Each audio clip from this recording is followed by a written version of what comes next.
Saudara yang terkasih di dalam Tuhan, hari ini saya mengajak kita melanjutkan perjalanan rohani kita dari firman Tuhan yang dimana kita dituntun dari kemarin dan juga hari ini, yaitu percayalah pada Tuhan setiap hari. Di dalam perjalanan kita percaya kepada Tuhan setiap hari, itu perjalanan yang tidak mudah. Saudara dikasih dalam Tuhan, untuk percaya kepada Tuhan setiap hari membutuhkan sebuah hidup yang diingatkan bahwa kita harus berani hidup menolak kekhawatiran akan hari esok. Setiap hari punya kekhawatirannya sendiri.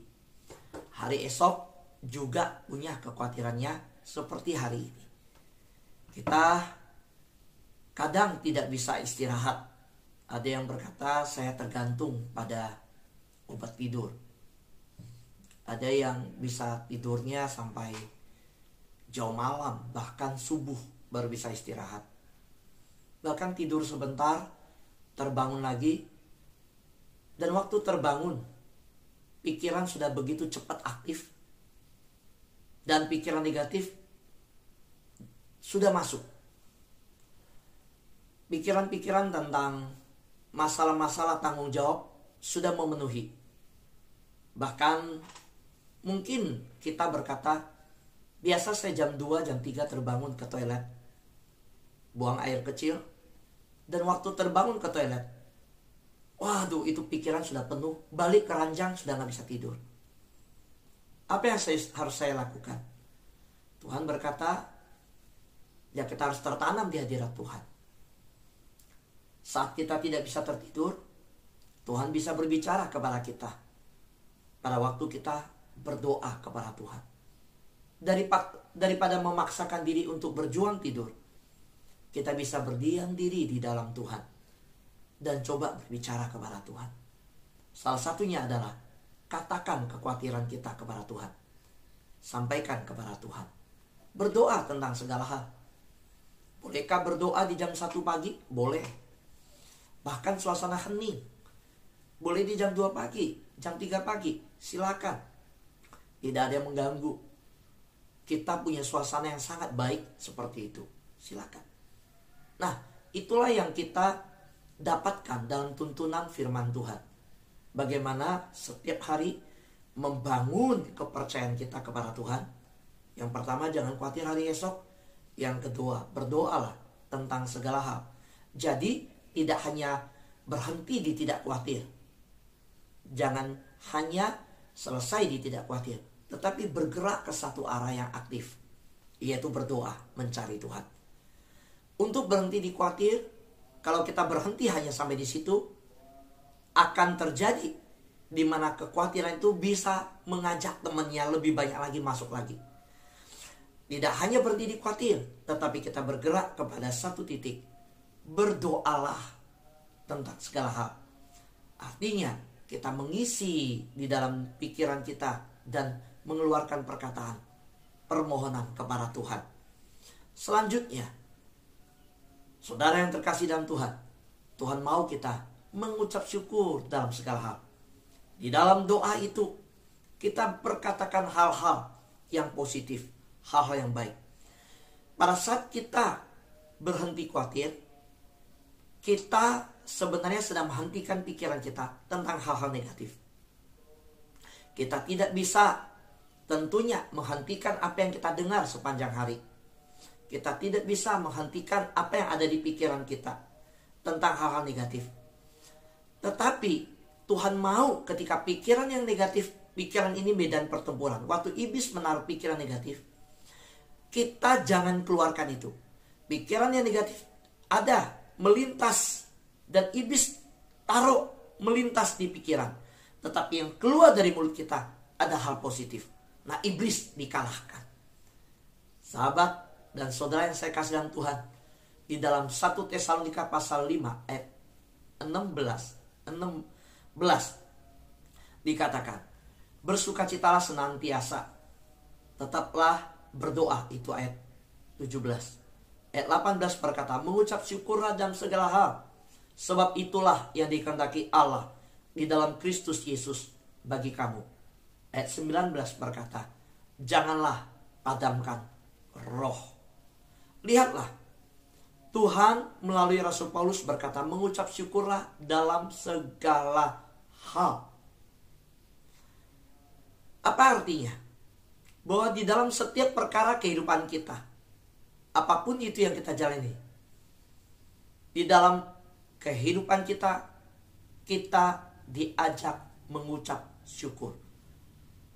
Perhatikan, ada hal yang keliru yang terjadi ketika saya dalam melayani seseorang yang anaknya autis.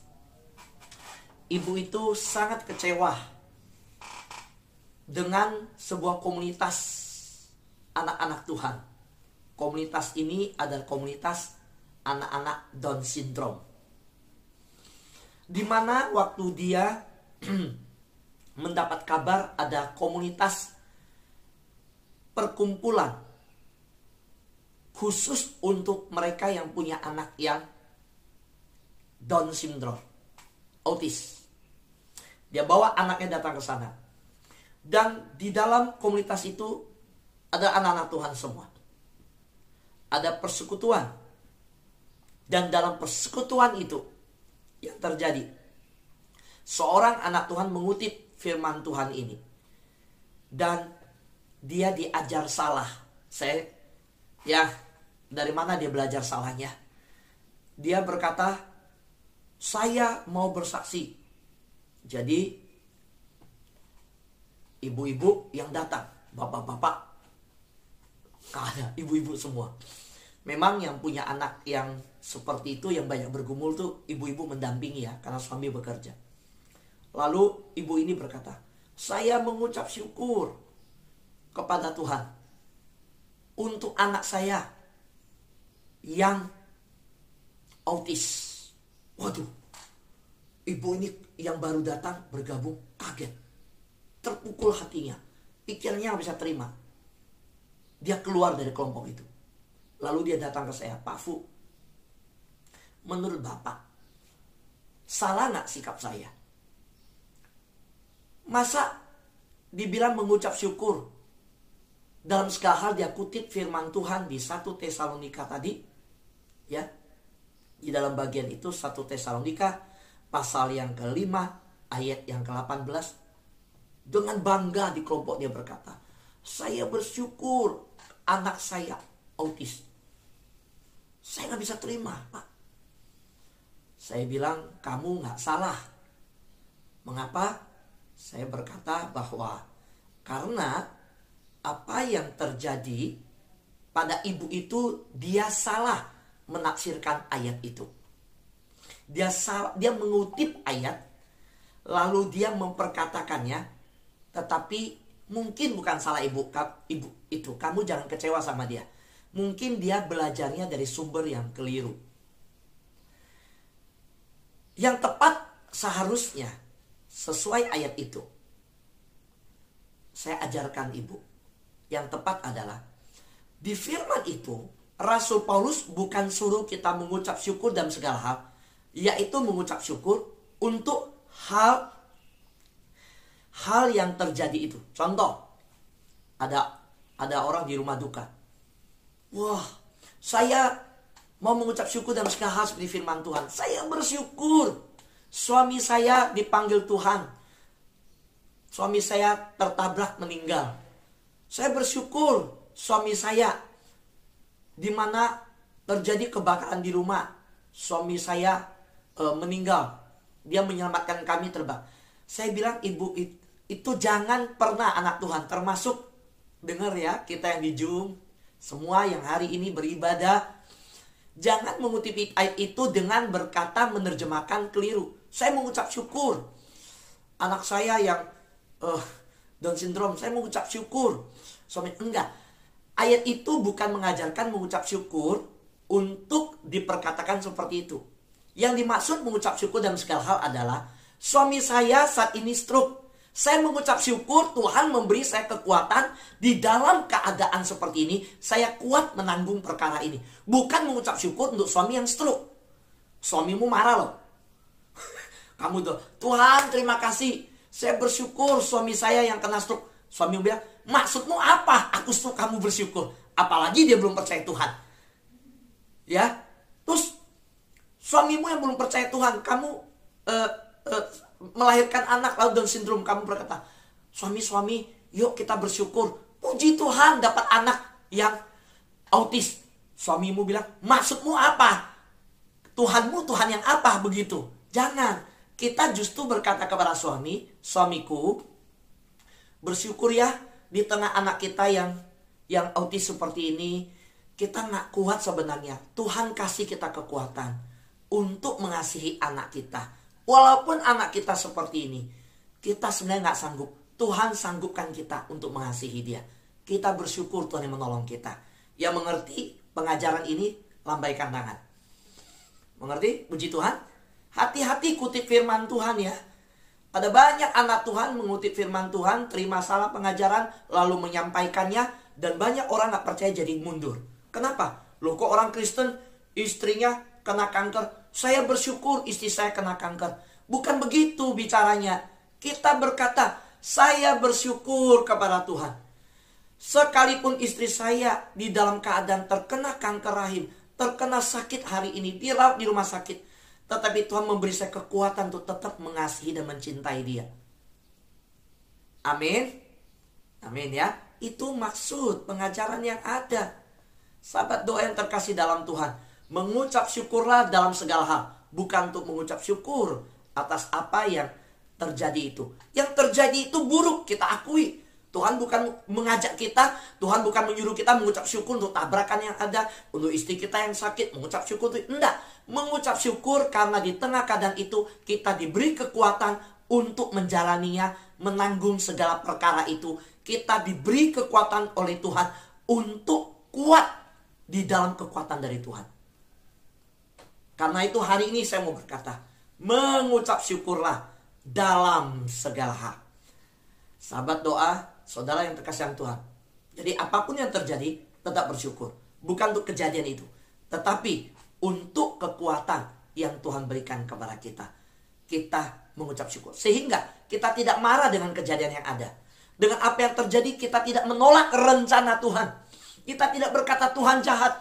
Kita tidak menyalahkan Tuhan. Tetapi kita justru begitu terkagum. Di tengah perkara yang ada, ternyata kita punya semangat, punya hal positif, kekuatan dari Tuhan. Sehingga kita akhirnya berkata, Tuhan, kalau bukan Tuhan terjadi perkara ini, saya udah lemah, saya udah mundur. Kalau bukan Tuhan, saya udah tinggalkan keluarga ini. Kalau bukan Tuhan, saya sudah tidak sanggup di pekerjaan ini. Tetapi karena Tuhan yang menolong aku, hari ini aku bisa mengucap syukur. Sekalipun saat aku berkata mengucap syukur, keadaanku belum berubah. Keadaan suamiku belum berubah. Keadaan pekerjaan suamiku belum berubah. Keadaan kesehatan istriku belum berubah. Tetapi aku mengucap syukur. Bukan karena untuk sakitnya, tetapi untuk kekuatan yang Engkau berikan. Pertolongan yang Engkau berikan.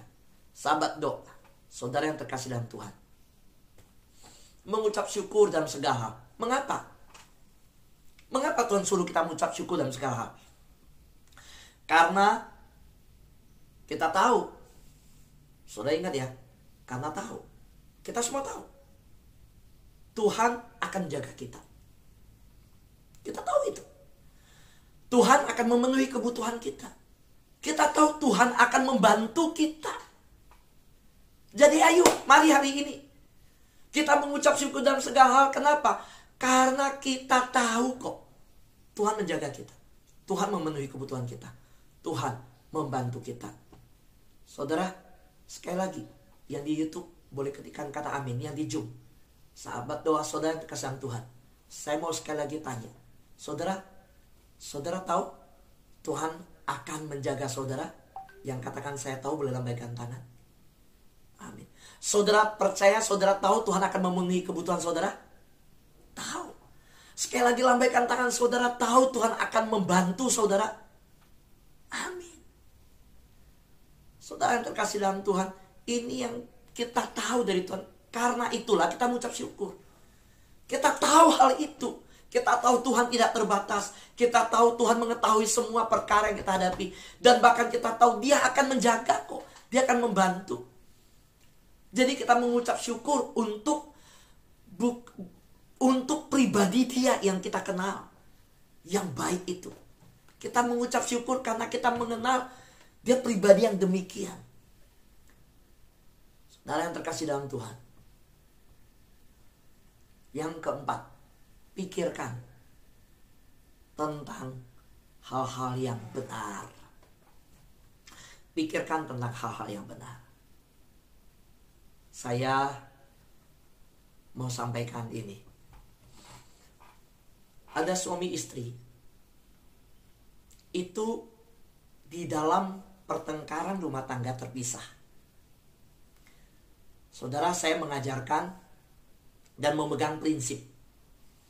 Pikirkan hal yang positif. Jadi waktu suami mau istrinya kembali, istri yang terpisah, karena masalah rumah tangga, pisah ranjang, pisah tempat tinggal.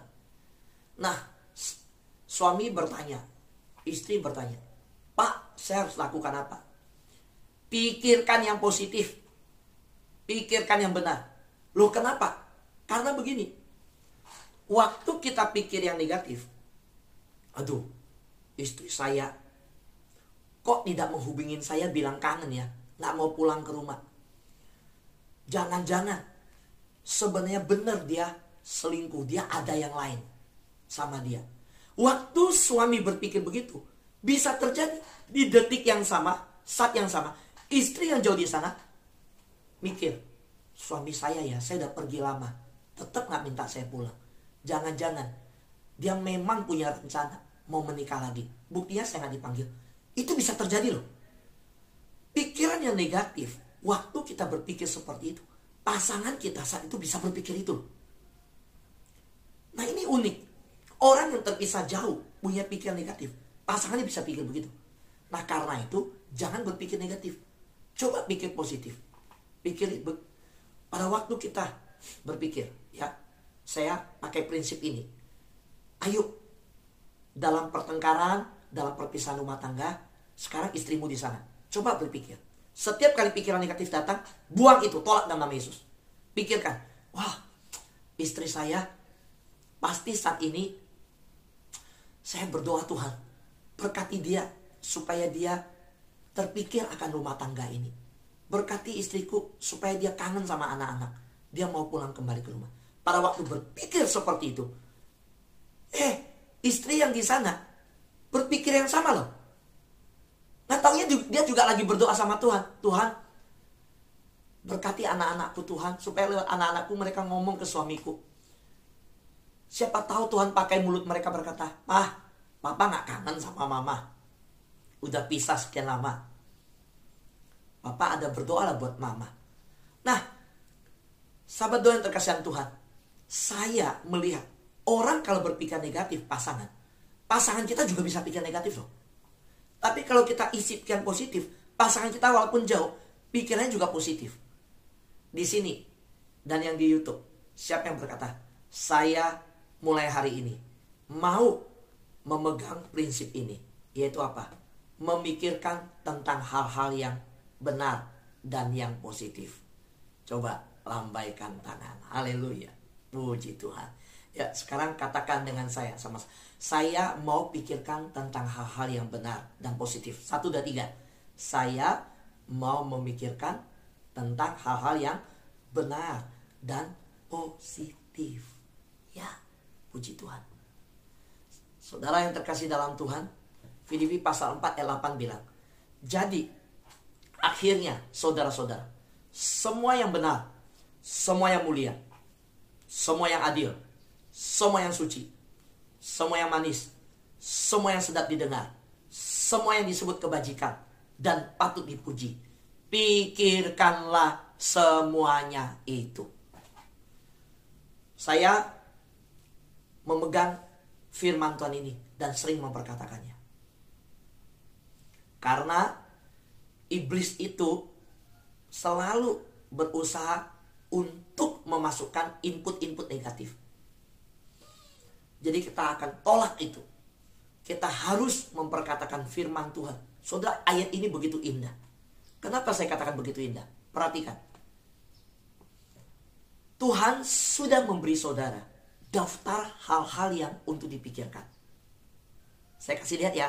Daftar hal-hal yang Tuhan kasih pikirkan. Nih. Ya. Lihat daftarnya. Banyak gak? Benar. Ya. Kalau kita lihat ayat ini. Ya. Semua yang benar. Mulia. Adil. Suci. Manis. Sedap didengar. Kebajikan. Patut dipuji. Ini daftar. Daftar yang dipikirkan. Kalau kita pikirkan ini, gak sempet mikirin negatif orang lain. Gak sempet pikirin yang salah, yang jelek, yang jahat. Gak sempet. Anak Tuhan, kalau terima daftar yang dari Tuhan ini pikirkan, gak sempet punya pikiran yang hal lain. Sekarang saya ambil ayat ini dalam terjemahan bahasa yang sederhana. Ini. Hal yang benar, terhormat, benar, murni, indah, mengagumkan, luar biasa, layak dipuji. Kalau ini terjemahan baru, saya ambil ini terjemahan yang sehari-hari. Waktu saya lihat daftar ini, wow. Kalau anak Tuhan terima daftar untuk dipikirkan yang dari Tuhan ini, hidup keluarganya, hidup lingkungan sekitarnya, indah. Saudara bayangkan, saudara lihat anak Tuhan, saudara tahu di dalam pikiran mereka pikirkan yang benar, terhormat, benar, mulia, indah, mengagumkan, luar biasa, layak dipuji. Tuhan kasih daftar ini. Sekarang keputusan kita mau pikir yang apa? Nah, kita mau bagaimana? Saudara bertanya, Pak Fu, di mana saya bisa menemukan hal-hal yang murni, yang indah, yang terhormat, yang begitu luar biasa daftar tadi untuk dipikirkan? Di mana saya bisa temukan? Saya mau cari, saya mau dapatkan. Di dalam firman Tuhan. Di dalam hadirat Tuhan. Saudara harus tertanam dalam firman Tuhan. Saudara harus tertanam dalam hadirat Tuhan. Saudara jangan cari, nggak ada di tempat lain. Saudara mau cari. Saudara, kalau saya mau berkata gini, perhatikan baik-baik. Sahabat-sahabatku. Kalau engkau penuhi pikiranmu dengan nonton sinetron Korea, nggak ketemu di situ. Kalau saya lihat, Pak Fu, saya bisa dapatkan semua hal yang daftar dari Tuhan itu di mana? Saya pergi ke Starbucks, nongkrong di Starbucks seharian, nggak ketemu, saudara. Saudara pergi kemana? Saudara pergi ke pasar, saudara pergi ke tempat wisata, saudara nggak ketemu. Saudara baca novel, nggak ketemu. Saya mau katakan, saudara temukan itu di hadirat Tuhan dan di dalam firman Tuhan. Amin. Ya, karena itu saudara harus tertanam di firman Tuhan, tertanam di hadirat Tuhan. Jangan tertanam di depan. Sekarang nontonnya nggak pakai TV ya, pakai handphone ya. Dan nontonnya, waduh, ada TV khusus yang drama Korea, ada TV khusus yang itu lebih dominan yang film-film Mandarin, ada yang khusus. Wah, saudara, kalau waktu saudara dihabiskan untuk nonton itu, ya saudara nggak dapat daftar yang dari Tuhan itu. Jadi ayo hari ini kita, siapa yang berkata saya mau tertanam di hadirat Tuhan, saya mau tertanam dalam firman Tuhan. Halo, yang di YouTube katakan amin. Amin ya. Sahabat Tuhan terkasih Tuhan, kenapa saya ajak saudara lambaikan tangan? Supaya saudara tidak hanya diem, kalau diem nanti konsentrasi terbuang. Saudara ikut bergerak, nah ikut konsentrasi ya. Saudara yang terkasih Tuhan, yuk saya berdoa. Daftar yang diberikan Tuhan, menu yang diberikan Tuhan, bikin saudara kenyang. Seperti saudara masuk ke restoran, langkah pertama saudara apa? Saudara minta daftar menunya. Lalu saudara lapar, saudara lihat menu, wah saudara mulai pesan. Nah hari ini saudara masuk rumahnya Tuhan, hadirat Tuhan. Dan Tuhan kasih menu rohani untuk kita. Menu rohani apa? daftar yang dari Tuhan ini sangat mengenyangkan pikiran saudara. Pak Fu, pikiran saya negatif. Pak Fu, pikiran saya paranoid. Pak Fu, pikiran saya bikin saya stres. Kadang sakit mah, kadang GERD, kadang asam lambung naik. Pikiran saya penuh ketakutan. Sekarang terimalah daftar menu yang dari Tuhan. Apa daftarnya? Tuhan kasih daftar yang tadi. Begitu indah, begitu luar biasa. Pikirkan yang benar, terhormat, murni, indah, mengagumkan, luar biasa. Pikirkan semua itu. Masuklah ke dalam hadirat Tuhan, bacalah, pelajari, hafalkan, isi pikiran saudara dengan firman Tuhan. Di hadirat Tuhan, diisi dengan firman Tuhan. Saudara menjadi pribadi yang dahsyat. Seperti yang dikatakan Yesaya 26 ayat 3. Mau alami ayat ini? Lakukan seperti yang disampaikan ini. Masuk hadirat Tuhan. Baca, pelajari, hafalkan, isi pikiran dengan firman Tuhan. Saudara akan alami ayat ini. Kita baca sama-sama ayat ini di tempat kita masing-masing, yang di YouTube juga. 1, 2, 3. Yang hatinya teguh, kau jagai dengan damai sejahtera, sebab kepadamulah ia percaya. Haleluya. Siapa di tempat ini yang berkata, saya mau damai sejahtera menjaga hati saya. Saya mau punya damai sejahtera karena itu hati saya mau teguh berpegang pada firman Tuhan. Siapa yang berkata demikian? Boleh ketik emotikon lambaikan tangan dan lambaikan tangan. Puji Tuhan, puji Tuhan. Yang hatinya teguh kau jagai dengan firman Tuhan. Sekarang mari kita melangkah dengan berkata sama-sama. Perkatakan dengan saya sekarang. Baca dengan kuat-kuat di rumahmu. Udah pagi ini, gak apa-apa orang bangun. 1, 2, 3. Jadikan hari ini sebagai hari Anda mulai mempercayai Tuhan setiap hari. Sekarang ganti dengan kata saya. Saya mau menjadikan hari ini sebagai hari saya untuk mempercayai Tuhan setiap hari. 1, 2, 3. Saya mau menjadikan hari ini sebagai hari saya mempercayai Tuhan setiap hari. Amin. Tuhan berkati kita semua.